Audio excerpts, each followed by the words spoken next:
The BSA is a UK registered charity and it was founded in 1886.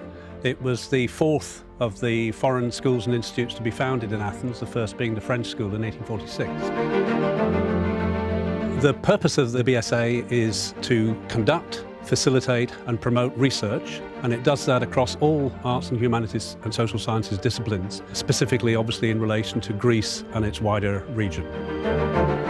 The BSA here in Athens has a number of sections, as we call them. The main building is a small residential hostel, but mainly houses the archive and library. Also on site is the Fitch Laboratory for Science-Based Archaeology. We also have a small satellite research centre down at Knossos, reflecting our long involvement at that site since 1900. So in a normal year, we'd have up to around 400 postdoctoral researchers who use our facilities, both UK-based, Greek-based, and from other countries. We issue about 100 or more permits for study of material in our archive or for study of archaeological materials around Greece and, of course, for archaeological fieldwork. We've worked at well over 100 sites in our long history, some of those actually in Western Turkey, in Cyprus and in North Africa, in both Egypt and Libya. The sites that we're probably best known for here in Greece are Knossos, of course, Sparta and the region around Sparta. One of the goals that we're going to have to realise very shortly, I think, is to make sure that our funding is secure. Second goal, I think it's very important that we engage more and more people from UK higher education institutes to come and use our facilities across all disciplines, not just archaeology.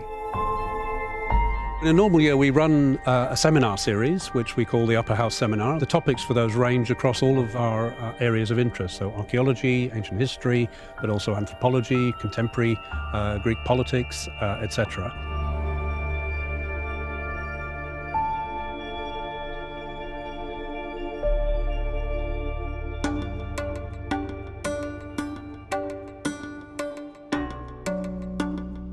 I first came to the British School at Athens as an undergraduate student, and I attended the undergraduate course which teaches the archaeology and topography of Greece, and that's a course that I now get to teach as assistant director to 30 undergraduate students every year, and I hope that the passion that course inspired for me, that I'm able to hand that on to the next group of students as well. One of the really pressing, crucial issues in contemporary research, of course, is trying to understand the climate emergency. And the BSA, with its work on some of the more marginal environments in the Aegean, particularly on the islands, for example, is in a good position to contribute to the longer history of human resilience in that area. One of the other areas in which the BSA has been making a contribution already is understanding mobility in the ancient world. This has been done partly through the Fitch Laboratory, where they've been looking obviously at the physical movement of ceramics, but also the people behind those ceramics. By looking at the way in which the ceramics are formed, you can tell that traditions are moving.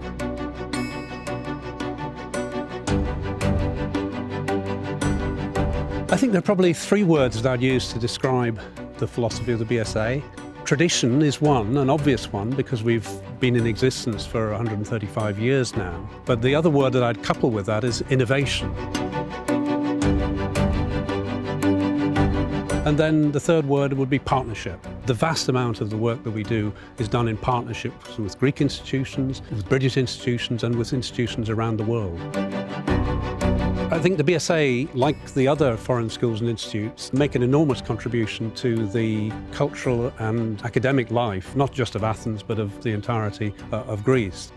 The thing that really, I think, gives me the biggest thrill is to see particularly young researchers coming here, beginning their career, having their eyes open to, sometimes for the first time they come to Greece. And that engagement lives with them throughout their careers. We sometimes meet them 20 or 30 years later on when they become donors. They retain this extraordinary affection for the BSA.